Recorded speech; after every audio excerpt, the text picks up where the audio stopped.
October 1944, somewhere deep in the shattered forests along Germany's western border, where the trees stood like broken soldiers and the ground had turned into a thick soup of mud that grabbed at your boots with every step.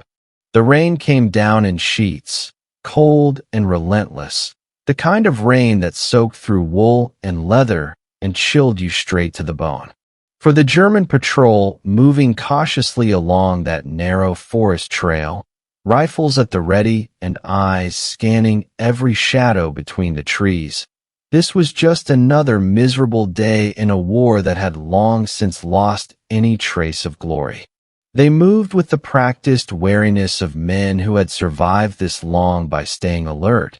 But there was something else in their movements too, a slight relaxation that came from believing they understood the enemy, from thinking they knew how American soldiers fought. That belief, that tiny moment of confidence in the middle of all that chaos and fear, was about to become the deadliest mistake any of them would ever make. Hidden somewhere ahead in the thick brush, lying perfectly still beneath a makeshift cover of wet leaves and broken branches, an American sniper watched them through a narrow gap in the foliage. His breathing was slow and controlled, measured like a metronome, his heart rate steady despite the adrenaline coursing through his veins. He didn't move, didn't shift his weight, didn't even blink more than absolutely necessary, because out here in this green hell, the smallest movement could mean the difference between living another day and becoming just another body rotting in the German mud. This wasn't some legendary marksman whose name would be carved into monuments or printed in bold letters across newspaper headlines back home. He wasn't Carlos Hathcock or Vasily Zaitsev. No stories would be written about him. No films would dramatize his exploits decades later. He was just another quiet infantryman who had been handed a rifle with a scope and told to slow down the German advance however he could. He carried a worn Springfield rifle that had seen better days, maybe 24 rounds if he was lucky, and one simple idea that had been rattling around in his head for the past few sleepless nights.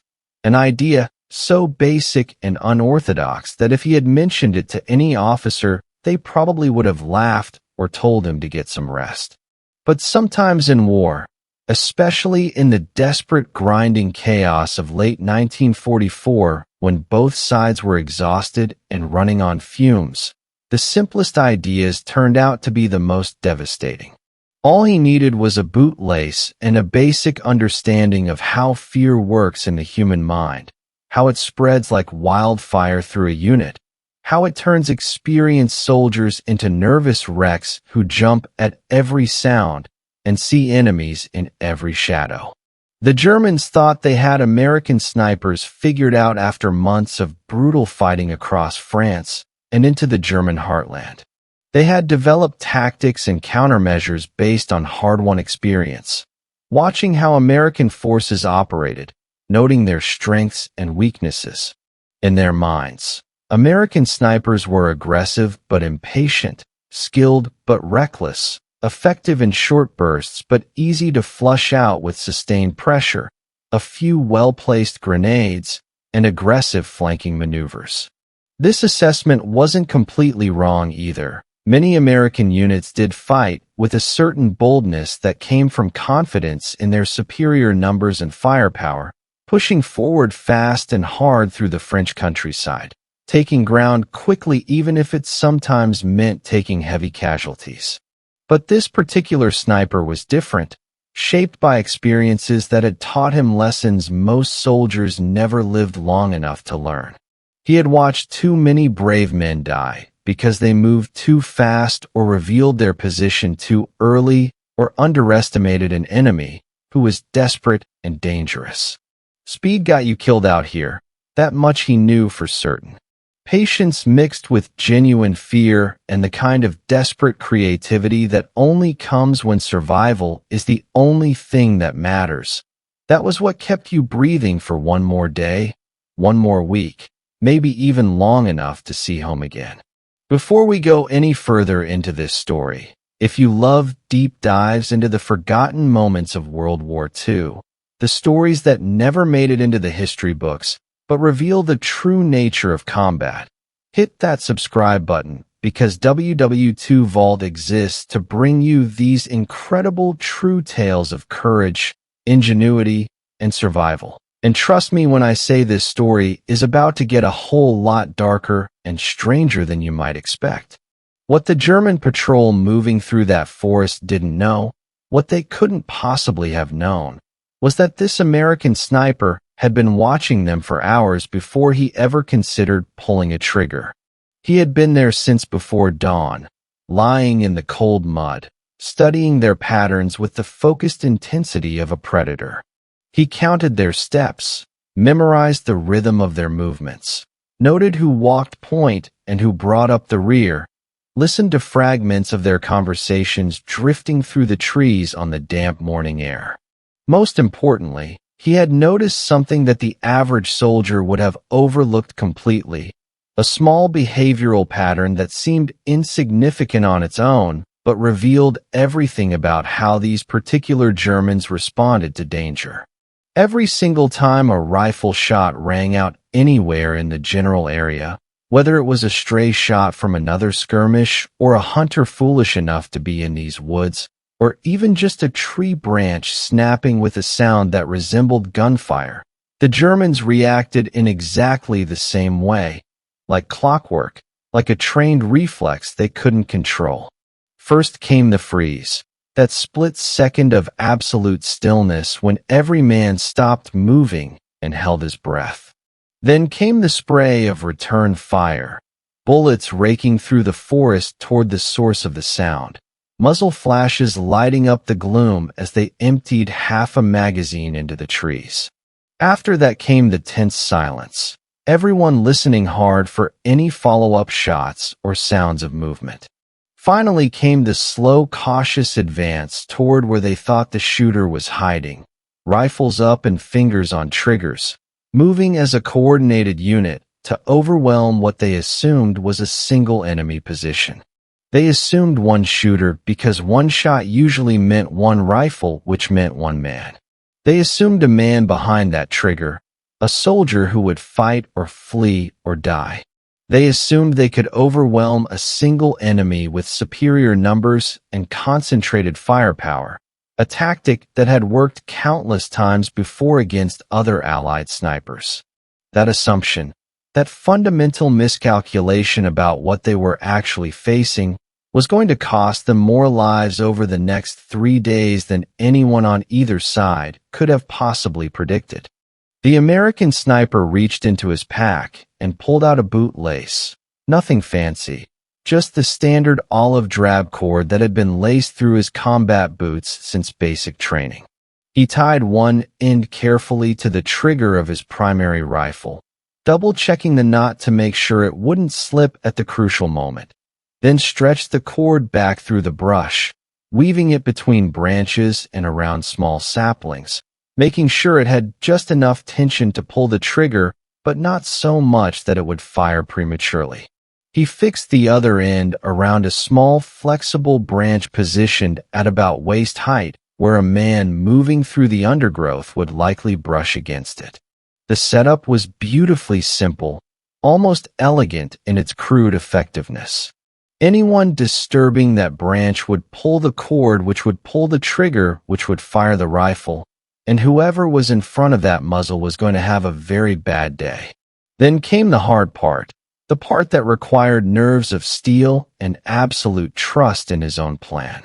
He crawled away from that first rifle position, moving with agonizing slowness, making sure not to disturb the carpet of wet leaves or snap any of the countless small twigs hidden beneath them.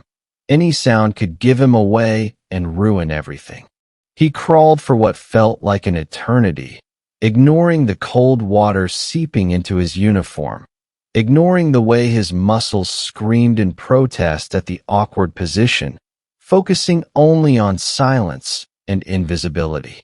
When he finally reached his secondary position about 20 yards to the side, while concealed behind a fallen log and thick undergrowth with a clear view of the trail, he allowed himself one deep breath before settling in with his second rifle, finger resting lightly near the trigger, eyes locked on the stretch of trail where he expected the Germans to appear, controlling his breathing again and trying to ignore the cold rain that continued to soak through every layer of clothing.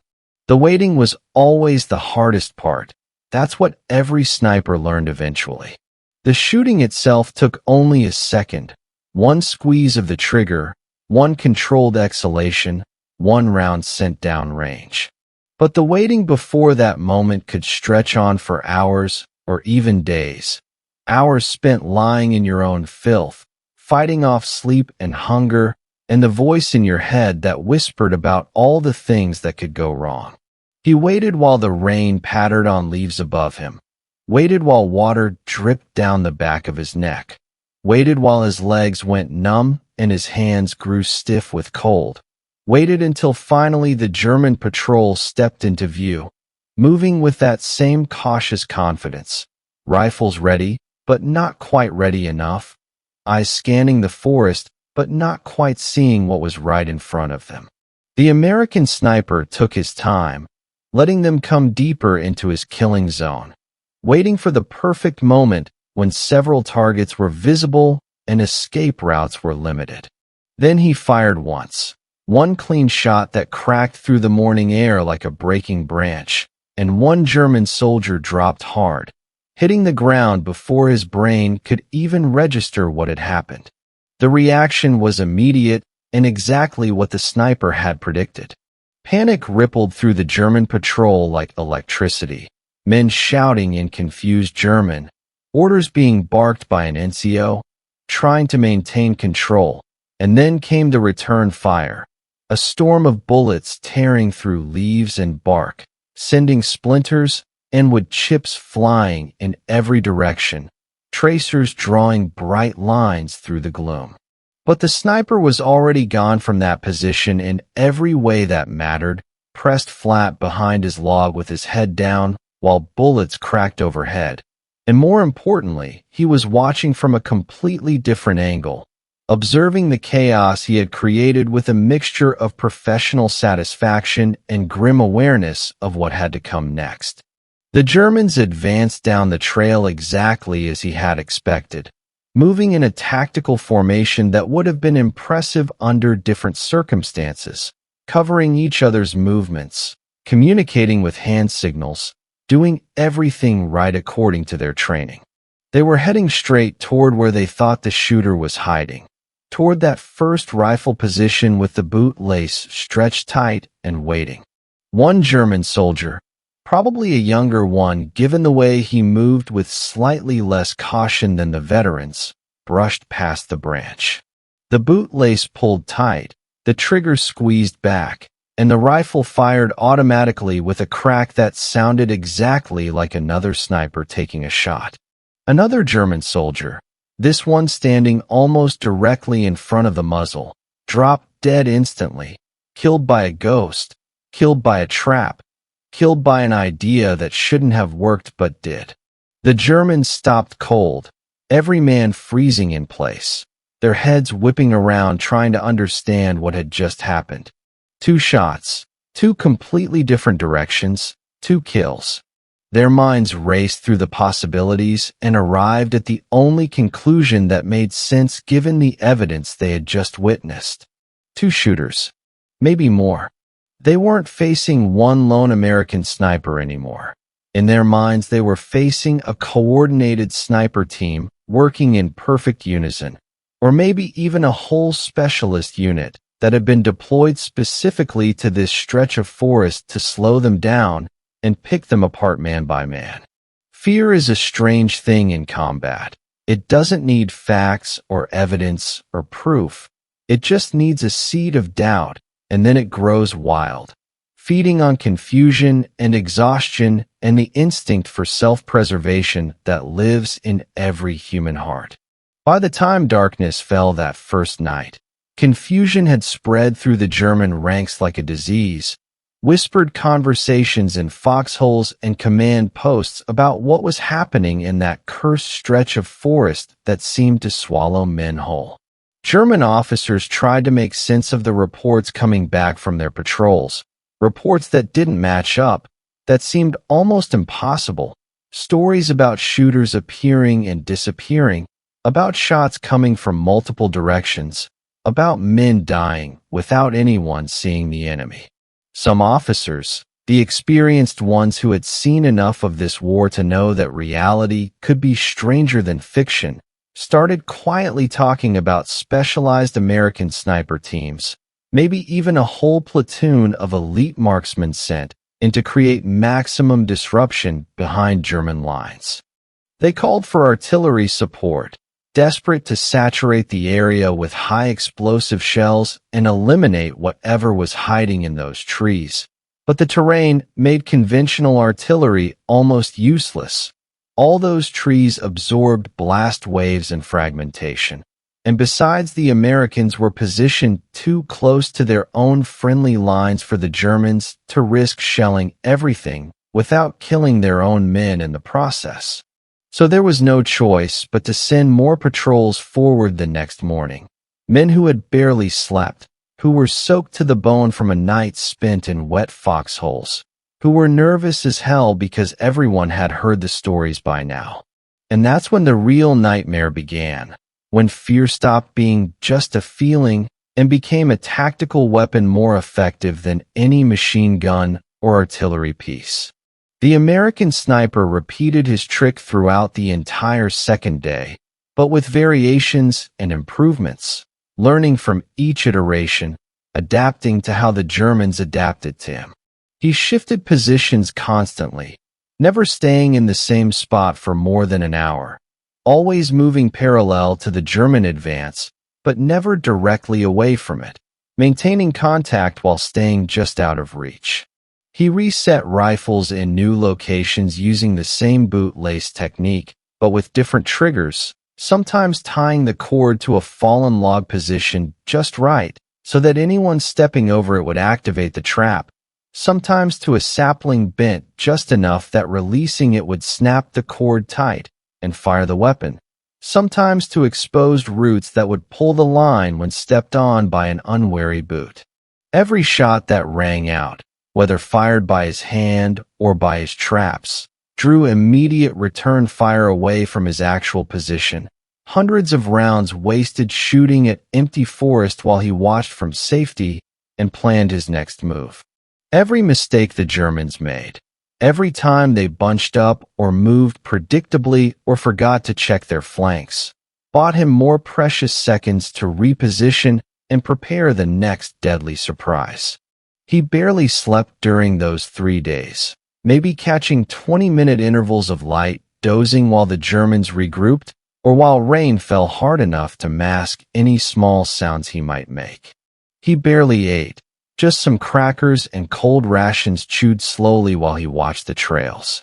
He just waited and listened, his ears becoming so attuned to the forest that he could distinguish between the sound of a deer moving through undergrowth and a man trying to move quietly.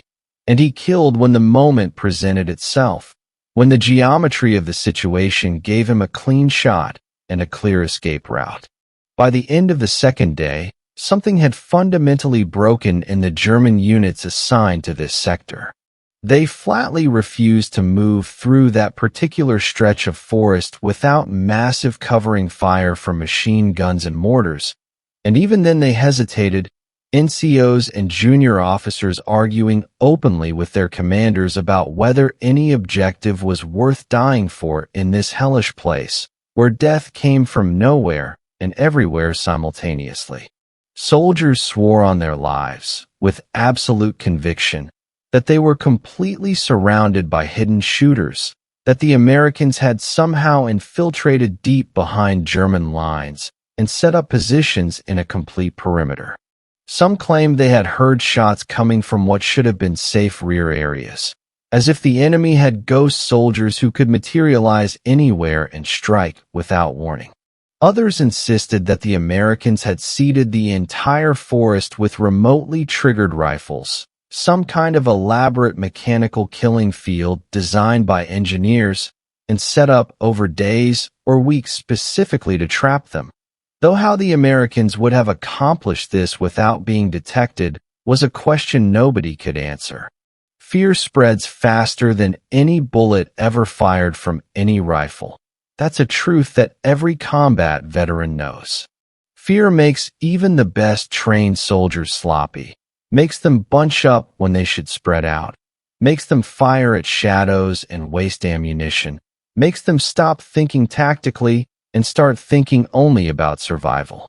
And fear creates opportunities for a patient enemy who knows how to exploit it, who understands that psychological warfare can be just as devastating as conventional firepower, maybe even more so, because you can't armor yourself against fear the way you can dig a foxhole against artillery. One German squad, pushed past their breaking point by exhaustion and terror and the constant feeling of being watched by invisible enemies, decided they had absolutely had enough of waiting and crouching and dying slowly in this nightmare forest. They were going to take the initiative. They were going to attack aggressively. They were going to charge straight through that cursed section of woods, firing wildly into every shadow and bush, shouting at the tops of their lungs to terrify the Americans into revealing themselves, or at least to work up their own courage enough to keep moving forward. It was brave in its own desperate way, but bravery without tactical sense is just another word for suicide in combat situations like this.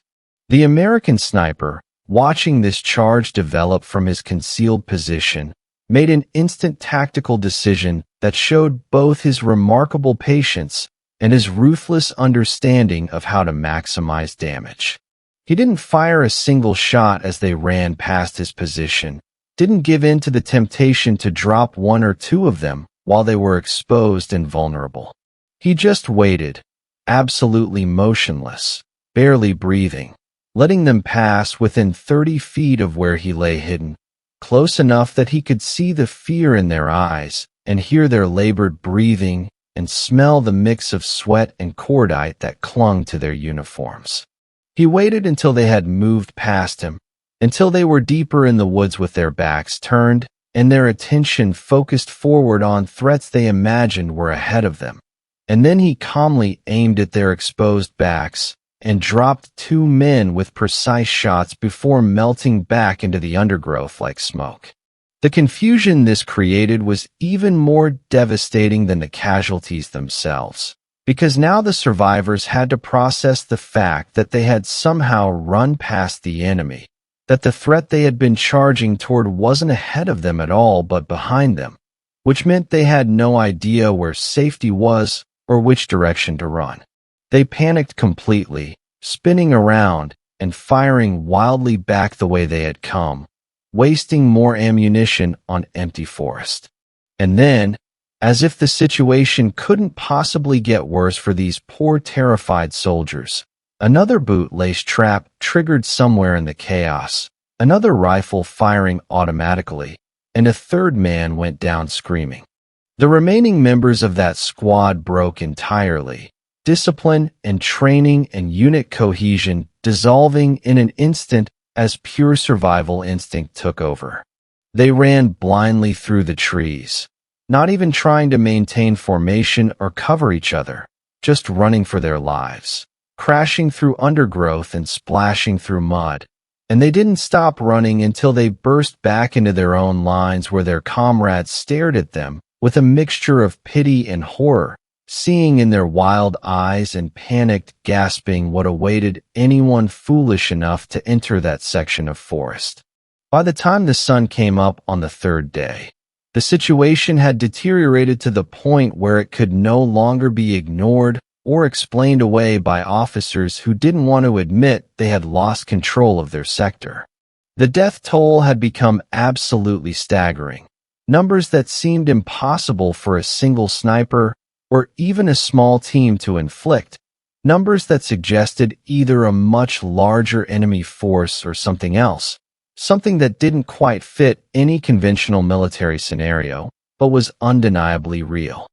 64 German soldiers lay dead in a stretch of forest that measured no more than the length of an American football field from one end to the other, their bodies scattered among the trees in the positions where they had fallen, some killed by precise sniper fire, others killed by the bootlace traps, all of them victims of one patient American soldier and his deep understanding of how fear works in the human mind, how it can be weaponized and multiplied and turned into something more deadly than any machine gun or grenade. German command, reviewing the casualty reports and the increasingly desperate messages from officers in the field, finally made the only decision that made sense given the information they had. They ordered a complete withdrawal from that sector, pulling back their forces and essentially conceding that stretch of ground to the Americans, convinced beyond any shadow of doubt that they were facing a well-established sniper unit backed by dug-in infantry and possibly additional support elements, a force that would require a major operation to dislodge, and that simply wasn't worth the cost in lives and resources when the entire Western Front was already collapsing and reserves were desperately needed elsewhere. The Germans never found the American sniper, never even came close to identifying his actual positions despite all their efforts and all the ammunition they expended trying to flush him out. When American forces advanced later that same week, moving forward to consolidate the gains their unknown comrade had won for them, they swept through that section of forest and discovered the aftermath of what had happened there. Bodies lying where they had fallen, already starting to decompose in the damp autumn weather. Thousands of spent shell casings scattered everywhere, showing just how much ammunition the Germans had wasted firing at ghosts and shadows and imaginary enemies. Abandoned equipment left behind by men who had fled in panic, helmets and packs, and even weapons dropped in the desperate rush to escape. Other American soldiers, hearing the story as it spread through the ranks with the speed that all good combat stories travel, shook their heads in disbelief and dark admiration. One man with one brilliantly simple trick had held ground for 3 solid days, had killed or terrified an entire company's worth of enemy soldiers, had created a psychological impact that probably rippled through German units far beyond just this one sector as stories spread about the ghost snipers in the western forests. But the sniper himself never bragged about any of it, never kept a personal count of his kills or told dramatic stories in the mess tent about his exploits. To him, this was just another job that needed doing, another mission completed as well as he could manage it with the resources available, another small stretch of ground held long enough for the war to move forward and for other men to step up and take their turn holding the line. He survived the war somehow, beat the odds that killed so many of his brothers in arms, and eventually went home to America, where he faded quietly into the vast background of history like tens of thousands of other combat veterans who carried the weight of what they had done and seen in silence, never asking for recognition or medals or parades, just wanting to live quiet lives and forget as much as they could about those dark days in the European mud. But the lesson he left behind, even if nobody recorded his name or wrote his story into the official histories, still matters today when we look back at World War II and try to understand how it was actually fought at the level where individual men made split-second decisions that changed the course of battles.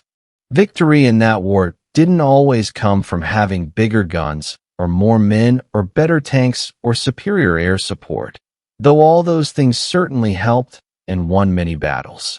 Sometimes victory came from something much simpler and much more human, from understanding how fear works in the minds of tired, scared soldiers far from home, from having the patience to wait when everyone else was panicking and making mistakes, from knowing that a bootlace tied to a trigger in just the right way, positioned with thought and care and a deep understanding of human psychology, could kill more effectively than an entire platoon firing blind into empty forest. Thanks for watching this story from WW2 Vault about one of the strangest and most psychologically devastating sniper tactics employed during the entire Second World War. A tactic that combined simple mechanical ingenuity with profound understanding of combat psychology to achieve results that still seem almost impossible when you hear them described. If you want more true combat stories like this one, stories about the moments when creativity and desperation and human ingenuity beat raw military power, hit that subscribe button, because next time we're diving into another incredible forgotten moment from the deadliest conflict in human history. Another story about ordinary soldiers doing extraordinary things under impossible circumstances.